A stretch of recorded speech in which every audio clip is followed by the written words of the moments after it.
Hey everybody, Adam Savage in my cave, and we are going to learn some new armor, metalworking, metalsmithing terms today, because we're going to talk about chasing and repoussé with expert Douglas Pryor. How are you, sir? I'm very well. Thanks for having me, Adam. I'm so delighted to meet you. So I met Douglas through our mutual acquaintance, friend, colleague, Tony Swatton, maker of all of the swords and things from every movie you've ever seen. I think that's a reasonable way to describe his resume. No, he's brilliant. Everything from the Highlander swords all the way down, right? Tony has been part of film history. And Tony and Douglas worked on the Infinity Gauntlet, which I am currently in the process of replicating with your guys' wonderful, wonderful advice. But, dude, I understood the concept of chasing and repoussé, but it wasn't until I Googled your name that I started to understand just how deep the rabbit hole goes. Let's start with the broad definition. What is chasing and repoussé? Chasing and repoussé is essentially like a game of tug of war with sheet metal. So instead of being additive or subtractive, you're just kind of bullying the metal around where you need it. And this is an ancient technique. Yeah, and cultural vocabulary, those trade-specific terms through history do get very specific of whether it's like one side or the front or the back, or maybe they don't care and they do both all under the same terms. So that's where... So there's a lot of different techniques that have been couched under those terms. Yeah, so a great example is the Japanese term uchidashi, and that's almost entirely from just the front side. So philosophically, in making some of the pieces that we'll talk about, there's an oscillation back and forth. Okay, well, actually, can you describe the actual process with the pitch? What's actually going on? Yeah, absolutely. So pitch is amazing. Like the human history with pitch has gone on since forever. I think they've got some Neanderthal spear point bindings still held down with like rosin, and pitch is it's baked. Tell me what pitch is exactly. Pitch it's not a petroleum product, right? It can be either. So it can be tar. Bituminous pitch is real. Okay. That's a thing. And it can also be tree sap? But it can also be tree sap, birch or pine. Pine is very common, and that's mostly what you're seeing in the States. And pitch is like the earliest glue. Oh, certainly, yeah. I mean, one of my favorite things about archaeology these days is that every new article that comes out seems to push human tool use back by another 5,000 years. Yeah. I believe that, I like we've been doing clever stuff for a long time, and it's nice to be seeing that long. Well, anyone who's walked in a forest and touched a tree they didn't mean to and came away with a bunch of sticky stuff, like right. Realizing what that adhesive is and then applying it to something, like some of the earliest chisels and punches that we have are made out of bone. And so essentially as soon as you get any kind of sheet gold, people are trying to pattern it with something. Amazing. And eventually you need some sort of stable resist, like a filler like pitch, if you want to get more complicated. So this is my pitch bowl. This is some green pitch. And this is, when we were talking about tree sap or bitumen pitch, this is what it ends up being. It's like a hard sort of plastic in a way. That's right, right. You heat this up and you put a sheet of metal on top of it. Maybe it's this. And slowly, by hammering it, you can end up with this. That's right, and this is actually a great example of just working from the front. I love working from the front because you can keep track of an illustration much easier. Oh. So, like, it takes a little pre-planning. Like, you pre-stretch your canvas before you start painting. You have to have the volume, but you can essentially push all from the front. Okay, and then if the nose needs to be bumped up a little more, or if the brows need a little adjustment, you can just push them from the other side as needed. That preserves material thickness. You can save the thickness for where you need plasticity range. Okay, so this is actually, I want to get into the physics of this. So to start doing this process, you fill the back of this with pitch, and then you start hammering. And from what I understand, the pitch moves in a slightly, I would describe it as a non-Newtonian way, right? It doesn't shatter, and it doesn't necessarily fully resist that punch. It allows the metal to move, which I'm going to assume, and actually I've been looking forward to talking to you about this, that because pitch moves just a slight amount, I would assume that allows you to maintain a high fidelity of metal thickness. That like it's more uniform. You're not overstretching it in one place. And since it's, the temperature is going to play with the resist. So if you want less support, you can keep it warmer. If you want more resist, you can keep it cooler. And so where you see recipes in pitch change, because it's not just the rosin, you have like a filler for stabilization, kind of like putting sawdust and wood glue, Okay. it creates like a substrate. And so that can be powder of tile, that can be plaster of Paris, that can be just, you know, these are different rice, kinds of husk, grog you're ash. adding to change the material So that properties. stabilizes it. Gotcha. And then you've got something to help it flow, usually some sort of oil, like a vegetable oil. And then sometimes you'll see things added for color, like charcoal powder. So if this had no charcoal powder in it, it would probably be like the color of like a very light peanut butter. And so every one of these additions of an ingredient is to change the behavioral properties of the pitch as you're working with it. That's right, because gravers, where you're just doing subtractive work with sharper chisels like Gravers, these, you mean engravers who are taking metal out by Totally. using a pointed chisel. or if you're carving away with like just old school tapping Right, and that sort right. of thing, which I've started experimenting with this. So this is all just negative relief. That's just a solid piece of 1/8 inch plate. Oh, this isn't brass. chasing. This is something else. So you'll carve it and then you'll chase on top. So the chasing this is where trade vernacular can get a little granular. Chasing can strictly refer to finish work. I see. Or it can refer to a much deeper relief. So that sense of relief tends to have a little ebb and flow based on the trade you're in. So then in this case, the chasing is you're using the thickness of the metal itself as your resist, as you're planishing and refining these shapes, yes? That's right. And chasing solid stock, the surface migration is totally doable, but it has a range. You know, just like instead of everything giving, just the surface will give, and you can start to get some burr edges if you want, but that's just a little headdress Oh my God. for that guy. That's the pictures you sent me of that did not do it Yeah, justice. I was, well, you know, it's sculpture. You got to view it in the round. The photos are ever only going to do so much. But this is backfilled just like you were saying, and I've only needed, now this is steel, this is 14 gauge steel, and I've only needed one full heat cycle for an anneal with that steel in order to, because the hot raising will be up front and you'll get it to a shape where you have enough positive space. So And then- I want to just talk about this for a second. The Yeah, physics yeah. here are, as you're chasing it and you're moving that metal, the metal work hardens. Absolutely. As you're moving those atoms around, they're heating up, they're work hardening, and each metal, whether it's copper or brass or steel, has different work hardening properties. That's true.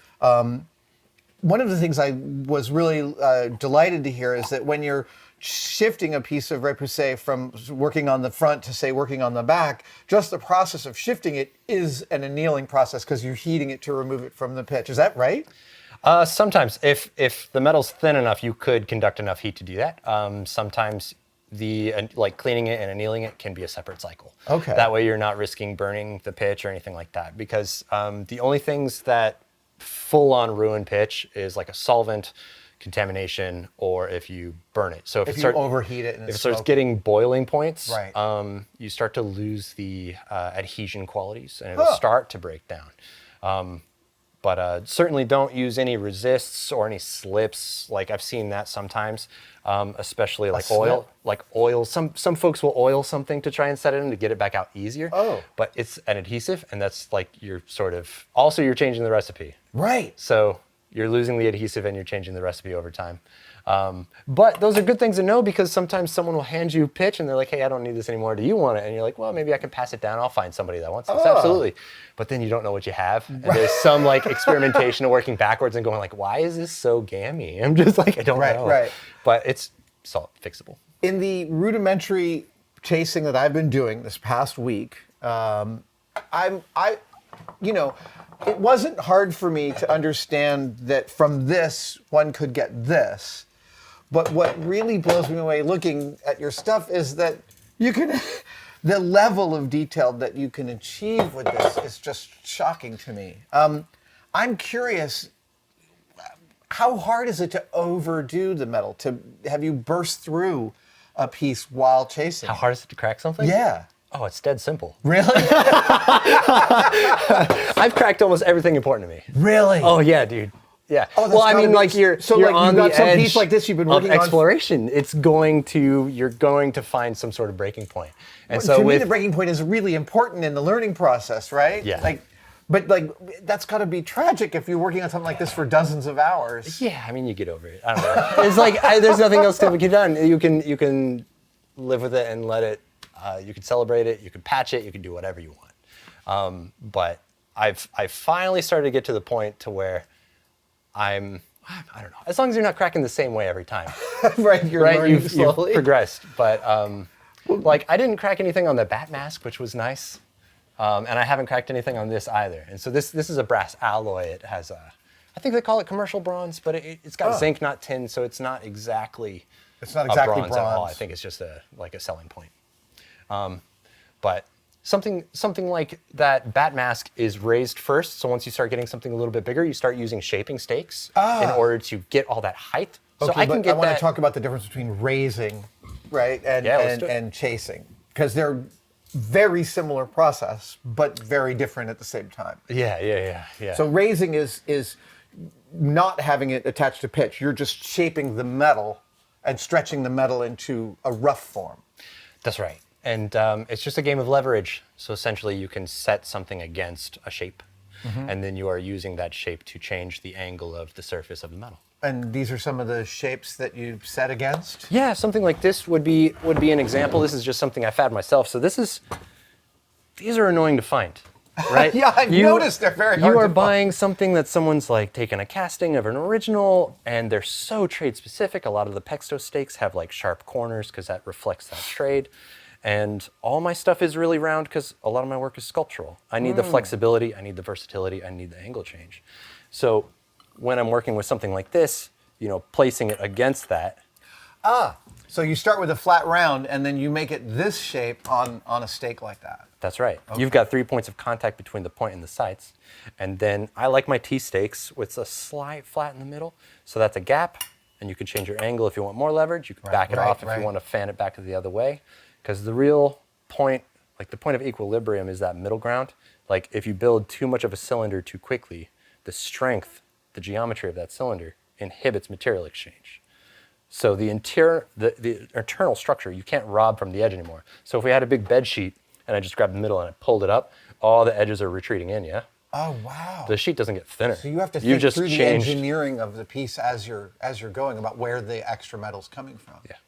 So the reason the bat mask was so easy compared to this vulture is you have a very simple base structure. I can use very big, broad, round structures, 3 raising passes, 3 annealing cycles, and I can get the depth enough for that bat mask, where this has like 15. I've got this big teardrop shape. I've got a smaller ball stake that fits here, a larger ball stake that fits there, 2 straightaways in between, and there's a lot more that can go wrong with just changing something that simple. So when you describe this as working from the front, in regular repoussé, there's often a oscillation between working the front and the back? That's what you're talking about when you say repoussé cycles? Yeah. Repousse, the French verb to push, it just, they've got a word for pulling too. It's like, I think it just got popularized. And depending on where you go, like in the UK, where I've done some work with people, like repoussé tends to refer to shaping stake work a lot more often than it does like with chasing punches. Interesting. Go to Nepal and you'll see something completely different as well. And they've got, shaping stakes that instead of hammering directly on the stake, they'll use the stake to resist the metal and they'll hammer around it to dent up areas. And then they'll come in and clean it up and all that kind of stuff. If you need more detail, the punches come out. Otherwise, sometimes that's enough. That's been something I've been interested and surprised by with armoring is that the hammer blows are not where a beginner thinks they're going to be. Yeah, sometimes you sneak up on it. You need enough. You need enough mass. You need enough, especially with armor. Like, man, they hogged out some material for that stuff. I mean, it looks more radical like this on the inside of pieces than it does with anything super, super highly refined or fabricated or anything that we have in modern shelves. I think it's worth talking about this now that you've referred to this. This is a piece of 1/8-inch steel plate. Yeah. And again, you sent a picture of this and said it was 4x8, and I was like, that looks giant, and it still did not prepare me at all for the depth. And this is all from a single plate of steel. That's right. That's right. Okay. How long? I'm looking at buckets of pitch here. Yeah. In order to do something like this, how do you possibly accommodate? You don't have a swimming pool full of pitch for something like this. No, I mean, that'd be rad, but that's a lot. And if I had a team of folks and I wasn't a one-man band, then that would be possible. All of this detail so far has been airforming because the strength of steel with this much mass acts as a fair resist. But then that game of tug of war, you might find some areas collapse and you got to push it back out. The timeline of areas I have access to are kind of unique as well. So What do you mean the timeline of pieces you have access to? some of the shapes are timeline specific. So look at the teeth here. Right. These are properly undercut. Wow. So I shaped out enough of a big bubble, just a mass angled outward, so I could work around each tooth. Oh, so that so you started by, oh wow, you started by stretching the metal knowing you're going to be folding it and stretching it. That's right. So you got to stretch that canvas. You got to get your base shape. Oh my gosh. Then you can sculpt each individual tooth. And then I carved out a set of tongs that fit on the teeth, and I would heat up one tooth at a time and actually lean it out a little, shape around it, lean it right back in. Oh man. And then once I was done, I heated up, because this is so much thicker. This is almost original parent material. This is about 3 mil, where this I'll bet you was a 0.5 mil at Right, best. from all the stretching. Okay, So- so you made, wow. Heat it up, more heat on the top, a little less heat on the bottom because of the different thickness variation. Yeah. And then you can rawhide the colder tooth, because that'll be cold and this will be hot. Right. And then you can rawhide it down into place. So when you say air forming, you're using an air hammer? Air forming meaning nothing supports it but air. Oh, okay. So it's just like, so it's you and hammers. that's it. That's it. So where on larger pieces like this, I use chasing, you can build like wooden quarantine, just dams to put pitch just where you need it. And I've done a couple larger pieces. One So that comes to mind is an elephant that I did, and I Right. would just block out a section at a time and chase the highlights. So if you wanted to detail the eye to a degree that was like this level of fineness, you might build a dam behind this and fill that with pitch. That's right. I would just create a cutout right behind the neck, kick it there, melt in, backfill the whole head, Right. slap a big stable form behind it like a big piece of wood, and then set it down, make sure it's supported well, It's an keep awful it lot warm. of prep for every step. I mean, It doesn't all happen at once. You have Right. breathing room to consider all those steps. But, something like this, I probably have, 2 months, 3 months into this, and I probably need another month to finish it, wow. at least. Yeah. So- And it's also, do you sit at the beginning of a project like this? I'm sure you do sketches, but do you also then make lists about the order in which you want to attack it? Sometimes I'll do just a mock-up, the exact same thing, but like a about small hand one. size out of copper and out of 1 mil, and to see how the metal shifts, decide a lot of. I mean, how do you know what a crocodile elbow looks like until you're right there doing it? I'm like, I don't know, but that's part of the joy of that discovery, is then I get to figure it out. Do you have a favorite metal to chase in, whether it's copper, brass, or an alloy or steel? I started with armoring. I'm a big fan of steel. I think it's just it's got a beautiful luster. It also rots kind of beautifully. It rots beautifully? Yeah, well, I mean, mean the rust wood- yeah. never sleeps, right? So, yeah. it's why my wedding ring's out of just normal steel, is because, like relationships, if you don't keep touching it, they disappear, That's great. right? So there's kind of a romance there, but like I love copper, brass, bronze, silver. They're all beautiful. They all have the right fit for the right time. I was blown away by, first of all, that copper anneals by heating and quenching, which just surprised me. Yeah. But then I was also shocked at how pliable it is when fully annealed. I wasn't prepared that it's almost like leather. Like, Butter, man. yeah, I Yeah, bend yeah. most of it with my Yeah. fingers. Yeah.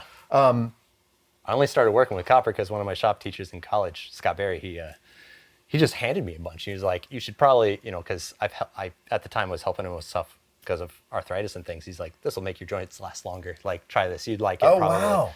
And he showed me what, I had to buy pitch somewhere else, but he told me what pitch was, and I just had to experiment with it. Because until that point, I was working in pretty thick armor grade steels. Yeah. Am I right? This is a donut with Yeah, a jumping spider on it? That's right. Okay. Look, they can't all be serious pieces. You need a second to This take is a Homer breath. Simpson, the arachnophobe's worst nightmare. That's right. Oh my God. Just a big bite. Because like I went through a playing with dough phase for textures and just a bunch of different doughs and things. Because trying to capture something very pillowy in metal can be tricky. It's easy to get like the reptile-y, scaly, porous, but to capture something that's supposed to be like velvet, it can be a lot more challenging. Well, and these jimmies here, the sprinkles on them, are those? Is this an example of those are done? There are multiple operations back and front on this one. Let me pull it out of there. You can see it. For years I used 1 mil because That's like 40 thousandths. it's about approximately, it's close to 18 gauge. It has a really nice middle ground of beautiful push and pull. If Yeah. you put a line on one side, you can see it from the other side. Right. So it's very informative, like what are you doing from either side of the metal? But there's also enough metal that You could still have a lot to play with. It still fabs okay, but I was convinced I was going to keep working with 1 mil until I had stopped or slowed down cracking pieces. Yeah. And when you have 16 gauge like this, you can go so much further. You can do Wow. so much different stuff. Now, I had a lot more metal to play with. Getting the bite out of the donut was no problem. The frosting actually has like a bit of a hook, a bit of an undercut. But it was so thick, the lines for the sprinkles, they didn't transfer. You can't see them from the other side. There's so much mass in the material thickness. Right. I had to, with calipers, like map out each one, guess, overshoot, and then come back and chase it all back down from the wow! other side. So as you're going back and forth, you're having to track the location. So are these little final indents like one of your repoussé tools? Yeah, we can Exactly? you want to Make a guess. find the thumbprint there? I think it's probably Something close. like that, and is that like the final step of bringing it up? Is to, and actually to get more detail, you choose different hardnesses of pitch based on the kind of detail you're looking for. I've actually used the same medium green pitch for almost everything. Wow. Thick steel, thin copper, everything. Because again, the temperature can change. In the valley in California where I live, it's pretty warm. So in the summer, if you don't have climate control, you can find, if you set an overfilled pitch bowl on a top shelf, you might find it across onto the bottom shelf by the end of the day if you're not careful. So it does take some planning, but no, mostly I've used the same pitch for everything. Okay. I know some folks, you end up leaning into something, whatever you're most familiar with, what treats if you're just working with fine silver all the time, you might have a specific preference. Okay. If you live somewhere colder, you might have a pitch with a higher, oil content to help it flow a little easier at a lower temperature. The environmental aspect of shop practice is under talked about. I mean, it's like I've had jobs that seemed like they were going to go great, but it was 100 degrees outside, and nothing would set because of that, or everything set too quickly. Yeah. Talk to me about hammers. I'm seeing some really, really beautiful hammers here, including. I love the filing of like Renaissance era tools. The amount of fine detailing. Is this your work? There's a lot of love that goes into this. This is a good friend of mine that lives near me, John Williams.